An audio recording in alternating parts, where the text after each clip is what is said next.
Mon air conditionné est cassé. Je peux dormir ici?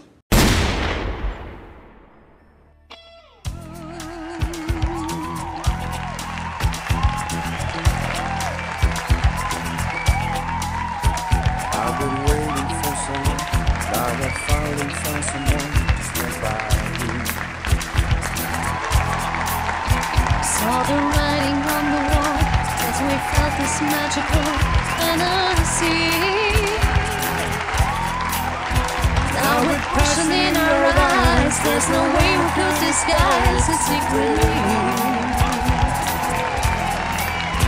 So we take each other's hand, cause we seem to understand the urgency. Just remember, You're the one thing I can't get enough of. So I tell you something. This could be love because I had the time of my life.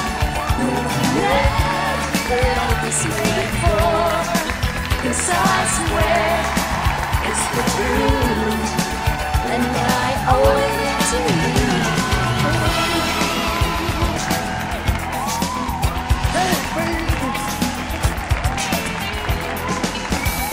My body and soul, I want you more than you ever know. Lors de la dernière vidéo, pour ceux qui l'auront vu sur La vie est un long fleuve tranquille, j'ai réussi à caser cet extrait improbable du film Ghost, Je suis Henri le 8e, Henri VIII, Henri le 8e. durant lequel Sam Wheat, joué par Patrick Swayze, hante Odame, joué par Whoopi Goldberg, afin de la faire craquer et la convaincre de le représenter auprès de son ex-petite amie. Endossé au nom de Rita Miller. Je sais. Deuxième couplet, comme le premier. Et parler de l'arnaqueur aujourd'hui, c'est un autre moyen de rendre hommage indirectement à Patrick Swayze, parti bien trop jeune, et qui plus est parti durant le tournage de l'arnaqueur qui n'avait à la base pourtant pas prévu d'utiliser le fameux thème de Dirty Dancing dans son film. Voilà, c'est ça. Voilà, C'est exactement la position. T'as vu, tu peux glisser un tout petit peu. Super. Parfait. Là, c'est juste parfait. Car l'arnaqueur, c'est l'histoire que je vais vous raconter aujourd'hui, c'est une grande histoire d'improvisation constante pour ce petit film, produit pour à peine 8 millions d'euros, l'arnaqueur étant l'une des 3 seules productions françaises rentables de cette triste année 2010. C'est vraiment génial. Hein. Le coup des larmes, ça marche à chaque fois. Ne fatigue pas, de toute façon, elle l'a embrassé. Mon nom est Alex Lippi, je suis briseur de couple professionnel. Et voici mon équipe, Mélanie, ma sœur, et Marc, son mari. C'est pour venir en aide à toutes ces femmes que nous existons. En fait, on leur ouvre leurs yeux, pas leurs jambes. Et enfin, le plus important, Pour atteindre notre but, tous les moyens sont bons. Il y a l'autre d'info dans ma chambre, là, elle va tout faire foirer. D'ailleurs, l'arnaqueur aurait pu être dédié à la mémoire de Patrick Swayze, décédé entre le tournage et la sortie du film. Mais c'est son épouse qui ne l'avait pas souhaité. Bien que la scène de la danse ait eu beaucoup de succès dans les salles de cinéma américaines, tant Dirty Dancing est presque une religion là-bas. Le double ce que mon père vous donne et vous me laissez tranquille. Je vous promets, il n'en sera rien. C'est peut-être pas de l'argent que vous voulez. Venez, on fait ça tout de suite dans la cabine d'essayage. J'ai pas mis de culotte aujourd'hui, vous n'aurez qu'à se le marre.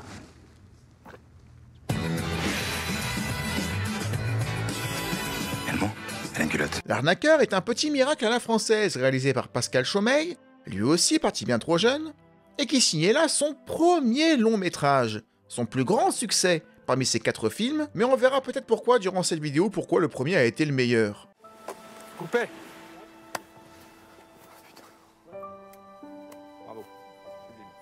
Là, c'était magnifique. Deux fois, j'ai failli chialer, quoi. Voilà. Bon, Non, mais... un voilà. double whisky. Elle était pas loin. L'alarme était pas loin, je peux vous dire. Non, vraiment. Assistant réalisateur de Luc Besson, ou encore réalisateur de deuxième équipe à ses côtés, le réalisateur aura la chance d'être entouré de talents, ayant une idée précise de ce qu'ils souhaitaient faire ensemble, comme Romain Duris, qui a complètement redéfini son personnage par rapport à l'écriture de base, tout comme Vanessa Paradis. Ou alors, pour d'autres, on le verra tout aussi talentueux, comme François Damiens, qui ont carrément improvisé en direct tous les dialogues, quitte à transcender son personnage, qui n'avait pas une telle envergure au départ. J'y reviendrai. Mais avant toute chose, pour ceux qui ne connaîtraient pas le film, de quoi parle l'arnaqueur? Alex, Romain Duris, est un briseur de couple professionnel. Avec sa sœur et son beau-frère, joué par François Damiens, Il gère une petite entreprise spécialisée dans le sauvetage de femmes malheureuses en couple. Le principe étant le suivant. La famille ou les proches de la future cliente font appel au service d'Alex, qui va étudier toute la vie de sa cliente au peigne fin, ses passions, ses loisirs, ses particularités, les défauts du conjoint, ses attentes, afin de passer pour l'homme idéal. Bien mis en scène et en valeur par sa sœur et son beau-frère, ils mettent les moyens pour provoquer la rencontre et créer surtout un cadre idéal pour une rencontre amoureuse parfaite. La mission s'arrête lorsqu'Alex, Romain Duris, convainc sa cliente qu'elle a un grand avenir devant elle, loin de son ou sa partenaire actuelle. Cependant, Alex est couvert de dettes, et il doit les recouvrir au plus vite sous une semaine sous peine d'être tout simplement exécuté. Il accepte donc une mission qu'il n'accepterait jamais en temps normal, à savoir de briser un couple qui est pourtant parfaitement heureux dans la vie et fait l'un pour l'autre. Sa cible, Juliette, jouée par Vanessa Paradis, riche héritière de son père qui paye pourtant Alex en secret pour le séparer de Jonathan, le futur marié, un riche américain pourtant éperdument amoureux d'elle. Mais le père de Juliette estime que sa fille s'emmerderait dans la vie avec un homme tellement parfait qu'il en est lisse. Dans le scénario original, le père ne souhaitait pas qu'il épouse sa fille car il estimait que son futur gendre lui ressemblait trop et qu'il ne voulait pas que sa fille reproduise l'échec de son propre couple. Cette idée sera l'une des nombreuses idées du scénario qui sera retravaillée par les acteurs, en l'occurrence ici par Vanessa Paradis, qui souhaitait simplifier. Alex va-t-il réussir à séduire Juliette dans le cadre de sa profession? Il devra pour cela composer avec bien des péripéties, que ce soit la meilleure amie nymphomane de Juliette, Sophie, qui fera tout pour séduire Alex. Ça veut dire que si je vous mets une cuillère dans une fourchette... Oh, ma zette.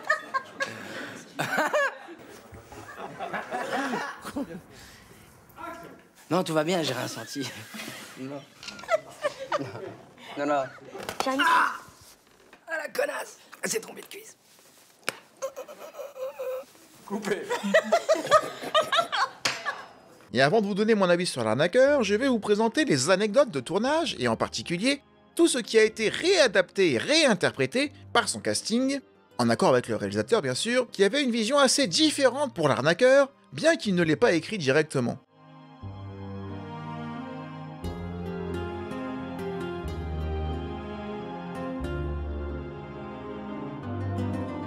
Tout d'abord, concernant le personnage joué par Romain Duris, le personnage original était très différent à la base. Écrit comme un séducteur James Bondien, sûr de ses charmes, d'où son travail, Romain Duris réécrira le personnage pour en faire un personnage vulnérable. Certes professionnel, car il connaît des techniques, mais tout est écrit, tout est feinté, y compris son assurance. Car dans sa vie privée, il est loin d'être sûr de lui. C'est un personnage en perpétuel mouvement. Nous ne verrons jamais Alex statique dans le film. Qu'il court, qu'il saute, qu'il danse, qu'il fasse du vélo, qu'il se batte, ou qu'il repasse tout simplement en arrière-plan, la plupart de ces scènes, comme celle où Alex repasse sa chemise blanche en arrière-plan justement, ont été imaginées par Romain Duris. Car à la base, le personnage d'Alex était tout simplement assis. Mais il se disait qu'en repassant sa chemise, cela renforcerait son obsession d'être propre sur lui, pour bien paraître, mais au détriment de sa confiance. Ça n'est pas rien, mais c'est une différence importante. Dans une autre scène, lorsque Juliette l'humilie devant ses amis, le comparant à un chien prêt à défendre son maître ou sa maîtresse, le scénario prévoyait qu'Alex soit tout simplement au téléphone à ce moment-là. Et c'est Romain Duris, encore une fois, qui trouvera l'idée qu'il se soulage tout simplement dans les buissons et qu'il doit interrompre en catastrophe son soulagement pour répondre au présent.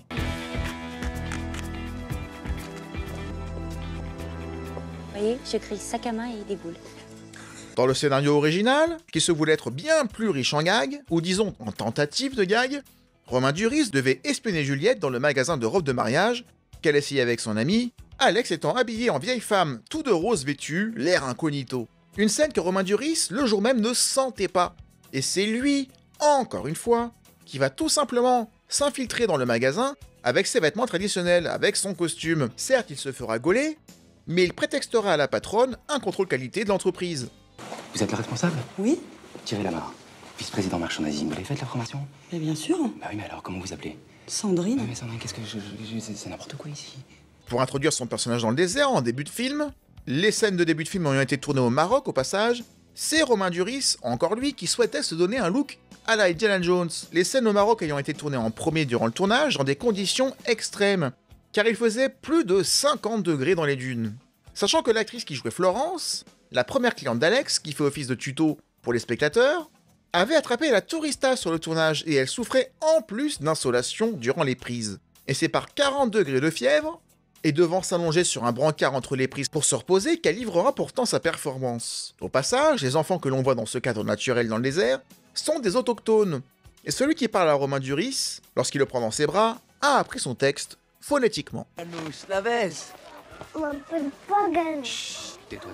Si tu veux des bonbons, tu t'appelles Yanouche, hein? Concernant le personnage de François Damiens, puisqu'on en est à la scène du désert, c'est François Damiens qui trouve l'effet de la colombe qui ne s'envole pas. Pour ce faire, l'oiseau aura ses 2 pattes attachées.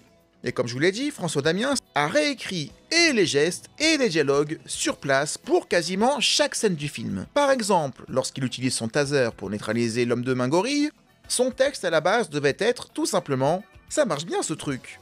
Ce qu'il va sortir durant la prise à la place, celle qu'on aura retenue, n'aura pourtant rien à voir, je vous laisse juge. Alors, fais-moi de ta gueule, grand con.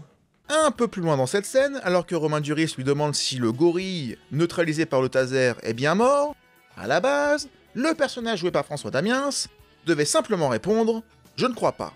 Ce qui à l'écran sera transformé, durant la bonne prise, en... Il est mort? Pas encore. Tu vas me répondre, c'est qui lui? Encore une fois, ça n'a l'air de rien, mais ça change beaucoup de choses. Et enfin, toujours dans cette scène, alors que celui qui joue l'homme de main, le costaud, s'était cassé le poignet en tombant, François Damiens lui donne un coup de pied alors qu'il est à terre. Un coup de pied qui n'était absolument pas prévu, ce que l'on voit à l'écran si on est attentif. Concernant Vanessa Paradis... Vanessa Paradise.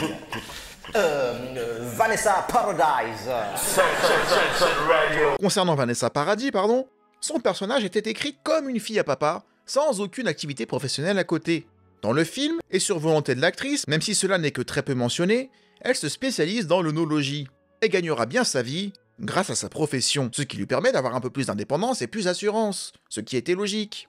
Lors de son mariage, en fin de film, le scénario prévoyait qu'elle insulte son mari, et l'assistance, en anglais, avant de partir en courant. Et c'est Vanessa Paradis qui se contentera, à la place de l'insulte, de ce sourire euphorique qui la libère, bien plus classe et dans le ton de son personnage. D'ailleurs, plusieurs gags ont été supprimés par le duo d'acteurs, Romain Duris, Vanessa Paradis, souhaitant dans le 2e acte se concentrer davantage sur l'histoire d'amour et sur le rapprochement entre eux les deux, sans artifice, sans trop de gags, entre Alex qui tombe dans son propre piège et tombe vraiment amoureux de sa cliente, ce qui n'était jamais arrivé, et Juliette qui doute de son mariage et de son avenir, et qui se laisse séduire par la nouveauté que représente Alex, bien qu'au début, elle le stoppe complètement. D'autres scènes ont été modifiées, non pas par le désir de ses interprètes cette fois-ci, mais par nécessité.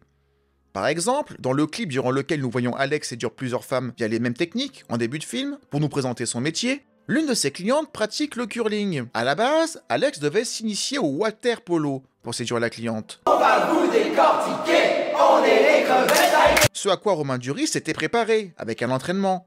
Trop bien préparé peut-être car il s'était déboîté l'épaule durant la préparation de la scène. Contrainte physique oblige, le curling remplacera donc le water polo. Autre scène différente dans le scénario, lorsque Juliette se fait la malle sans son garde du corps pour le provoquer, et que ce dernier doit la rattraper dans tout Monaco, Alex devait affronter un véritable parcours du combattant pour arriver sur le port. Escalier, course, saut, acrobatie, la seule chose qui subsiste de cette version est la fin de la scène, tournée au début, avec le saut en longueur d'Alex, qui atteint le bateau in extremis. C'est d'ailleurs durant le tournage de cette scène qu'il se blesse à la cuisse, au moment où il prend son impulsion, et ils devront donc réécrire la scène pour s'adapter, encore une fois, à la forme physique de Romain Duris. C'est ainsi qu'une course en vélo s'imposera à la place du parcours d'obstacles. En revanche, c'est d'un commun accord que la scène du vol du sac de Juliette, devant son hôtel, orchestrée bien naturellement par les complices d'Alex, sera plus violente que prévu au départ.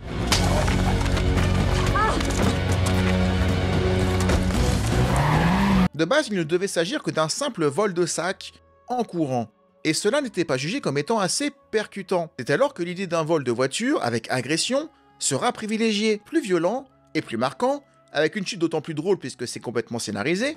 Viens. Eh, Mélan, le sac. Oh. Attends, c'est un Hermès, t'as qu'à lui dire que t'as pas réussi à le récupérer. Le sac. Mais ce qui incitera sur place à bloquer durant des heures la circulation de la rue. Et à Monaco, bloquer une rue équivaut à bloquer la ville, tant elle est particulière au niveau des routes.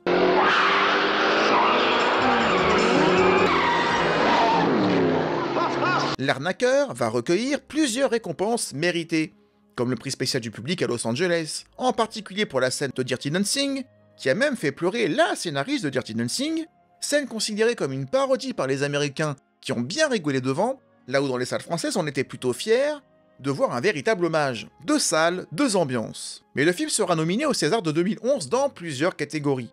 Meilleur film, meilleur premier film, meilleur acteur dans un second rôle, ou meilleure actrice dans un second rôle, bien qu'il n'en remportera aucun. Mais ce qui est plutôt bon signe avec les bonnes comédies, c'est qu'on peut voir apparaître ici et là quelques visages qui seront connus bien plus tard. C'est souvent bon signe. Par exemple, on voit Philippe Lachaud dans la scène d'introduction. Excusez-moi, c'est à quelle heure le concours de t-shirt mouillé, s'il vous plaît? Ça, c'est à quelle heure? Chokran, hein? Pareil pour ses acolytes, dont Tarek Boudali en tant que maître d'hôtel, ou encore Audrey Lamy, qui tournait la même année Tout ce qui brille, le film qui la fera réellement connaître. Chris, pourquoi tu as dit ta mère la caissière?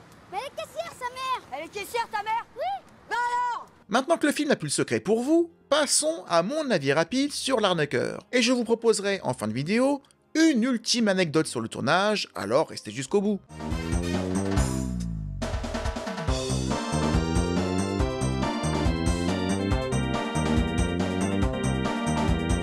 Nous n'avons pas abordé de comédie sentimentale jusqu'ici sur la chaîne, et pourtant j'affectionne bien le genre, car il permet souvent de mettre en avant un personnage féminin très intéressant. Très intéressant car elle se veut être le centre de l'attention de tout le film. Et pour ça, il faut en général une très bonne actrice et une très bonne écriture. Par exemple, dans le film plutôt moyen Ce soir je dors chez toi, d'Olivier Barou, ce qui tient le film selon moi, ce n'est pas Jean-Paul Rouve, que je trouve très froid et insupportable dans le film, mais bel et bien sa partenaire, Mélanie Doutet. Mais dans un autre film bien plus maîtrisé et original dans le genre, je pourrais citer Prête-moi ta main, où Charlotte Gainsbourg est parfaite. Bon, parce que le cul à deux, enfin, je sais pas vous, mais moi j'en ai fait le tour. Mais Alain Chabat l'est également pour moi. Et l'arnaqueur est le troisième qui me vient à l'esprit quand je pense aux comédies romantiques. Tant le film se veut être original, tout du moins presque jusqu'à la fin, on va en parler car c'est un défaut, mais cette idée de briseur de couple professionnel, qui va jusqu'à trafiquer une radio pour passer la musique appropriée. Ciao tutti et tutti, il est 10h sur Radio Monaco, vous êtes avec Matteo jusqu'à midi et croyez-moi le programme est chargé. J'ai trouvé ça génial.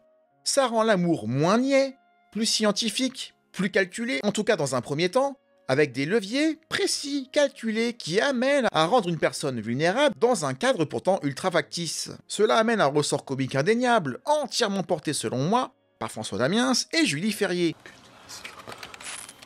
Regarde-moi ce petit cul là.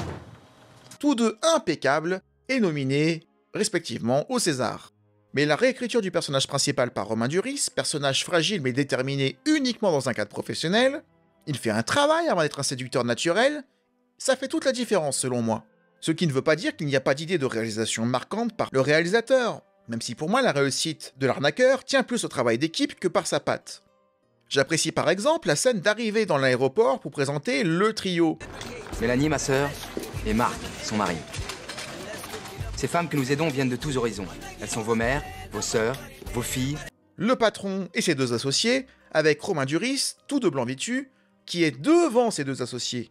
Au ralenti, là où en fin de film, on aura la même scène, mais après un échec cette fois-ci, et donc il aura une chemise noire, et cette fois-ci, Romain Duris sera en retrait de ses partenaires. Deux scènes identiques plan par plan, au ralenti toutes les deux, mais pourtant très différentes. C'était une très bonne idée.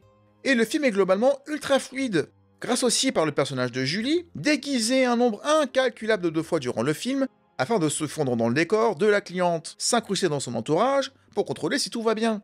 Et cela aide beaucoup à la fluidité des transitions, qui se font souvent par elle, de par ses costumes, où on devine forcément à quel endroit on est, à quel endroit on se trouve, sans avoir à y réfléchir. La scène la plus drôle du film étant évidemment la scène de la fourchette plantée dans la jambe, l'une des nombreuses scénarisations d'Alex qui se retourne contre lui. Je me suis fait renverser par une moto il y a 10 ans, rien de grave, mais j'ai perdu toute sensibilité à la cuisse droite. Prévu au départ pour faire craquer Juliette en simulant la même particularité physique qu'elle. Toi, j'ai essayé une... Ah, la connasse. Elle s'est trompée de cuisse. Mais enfin... Mais qu'est-ce qu'elle fait? Non, allez, non mais c'est pas vrai. Mais attends, moi. Non, tout va bien, j'ai rien senti. Même la scène de Dirty Dancing, l'un des clous du spectacle, était très bien amenée, car elle a été annoncée plusieurs fois. La chorégraphie sera répétée, d'abord en solo, Puis avec François Damiens, Alex et Juliette regardent également le film dans la chambre, et la scène ne tombe pas de nulle part, elle est annoncée, et ce plusieurs fois. Et cela rythme le film, et offre également au public une récompense qui l'attendait, et qui ne déçoit pas. Même les effets visuels sont plutôt bons. On croirait vraiment qu'il tourne dans une chambre d'hôtel, alors qu'il s'agit d'un décor en studio, avec du fond bleu, pour simuler l'extérieur, ce qui ne se voit pas. Romain Duris est vraiment suspendu à un balcon, bien attaché à un élastique bien entendu, mais comme on le dit plus haut, le film est toujours en mouvement. Donc c'est ultra divertissant sans être convenu, sauf à la fin, encore une fois, et j'y viens. Car c'est le seul défaut du film pour moi, c'est sa fin, qui est trop convenue. Avec un happy end sur la route, avec un double non-sens selon moi, car déjà dans un premier temps, et c'est le moins grave, mais Alex part de l'aéroport de Nice pour rejoindre Juliette, à pied, ou en courant, à Monaco. Alors admettons que ce soit la magie du cinéma qui nous ferait occulter ça et qu'on s'en rende pas compte, mais moi qui connais bien les lieux, puisque j'y vis, ça m'a forcément marqué. Mais surtout, pour moi, et ça n'engage que moi, la fin aurait dû être plus ouverte. Qu'Alex tombe amoureux de sa cliente et que toutes les conditions créées autour de Juliette pour la faire craquer fonctionnent, c'est l'essence même du film, donc je n'ai rien à dire là-dessus. Mais le film nous montre, dans une scène sans dialogue, pourtant excellente au demeurant, que la couverture d'Alex tombe et est révélée lorsque toutes les photos de Juliette tombent devant elle, ainsi que tout le système de surveillance qu'il avait mis en place. À partir de là, elle comprend que tout était fabriqué, tout était artificiel, et elle va se marier juste après, tandis qu'Alex part le cœur brisé. Qu'elle ne se marie pas est normal, et ça aurait dû être la fin de l'histoire, mais pas leur retrouvaille romantique. Alex aurait dû, selon moi, se retirer de ce métier, et je pense que ça aurait servi le film, mais je peux me tromper. Il aurait dû arrêter, par chagrin d'amour, et retrouver Juliette, ou plutôt elle le retrouve, mais quelques mois après. Un an après, via une ellipse, à un balcon, tel qu'on va le voir dans le film, où elle apparaîtrait dans un plan, où elle rentrerait dans le cadre, et où elle lui demanderait tout simplement « Qu'est-ce que vous devenez ?» Mais ce sera à nous de nous faire une idée, en se disant que c'est plutôt bien parti. Lui a-t-elle pardonné? Vont-ils pouvoir discuter ensemble de ce qui s'est passé? Puisque pour moi, ce n'est pas logique qu'elle soit tombée amoureuse de lui alors que tout était faux. Je déteste le Roquefort. Avant toi, j'avais jamais vu Dirty Dancing. Je suis convaincu que George Michael est un chanteur de merde. Et ma cuisse fonctionne parfaitement. Que lui tombe amoureux d'elle, oui. Que elle craque aussi vite alors que tout est factice, pour moi, ça ne fonctionne pas. Mais ça aurait pu fonctionner sur du moyen terme, après réflexion, en se rendant compte qu'il se moque. Mais là, il se passe que quelques heures après la révélation. C'est bien simple, c'est comme si on s'était forcé à faire une fin classique d'un film romantique classique dans une comédie qui pourtant sortait des sentiers battus. Et au final, tout le sel du film perd de sa saveur de par cette fin convenue, qui laisse un souvenir plutôt mitigé alors qu'on était transporté durant 1h30. C'est peut-être d'ailleurs ce qui vaut ses nominations au César alors qu'il n'en a remporté aucun. Ce sel amené pourtant par le trio d'acteurs qui s'est très bien trouvé, et leur persistance à vouloir développer le film dans le sens qu'ils voulaient, en amenant leurs idées à leurs personnages, en mettant du comique là où il n'était pas présent, et en masquant le comique lorsqu'il n'était pas nécessaire, lorsque ça n'était plus le moment, je pense que c'est ça qui fait le film, et je pense que L'Arnaqueur, sans ce trio d'acteurs et sans leur talent, et surtout sans leur implication à réécrire le film presque en direct, L'Arnaqueur aurait été bien moins marquant qu'il ne l'a été, malgré sa fin imparfaite. Et c'est tout ce que je souhaitais dire sur L'Arnaqueur. Mais je vous devais une petite anecdote. Chose promise, chose due, la voici. Dans la scène de l'opéra, où Juliette assiste à un concert avec son ami nymphomane, tout en observant Alex venu en spectateur assister au même concert, du moins c'est ce qu'elle croit, la pianiste qui joue sur scène était la véritable sœur de Romain Duris. Ce qui est drôle vu que sa sœur fictive à l'écran est, comme dans quasiment chaque lieu du film, présente dans un coin d'une manière ou d'une autre.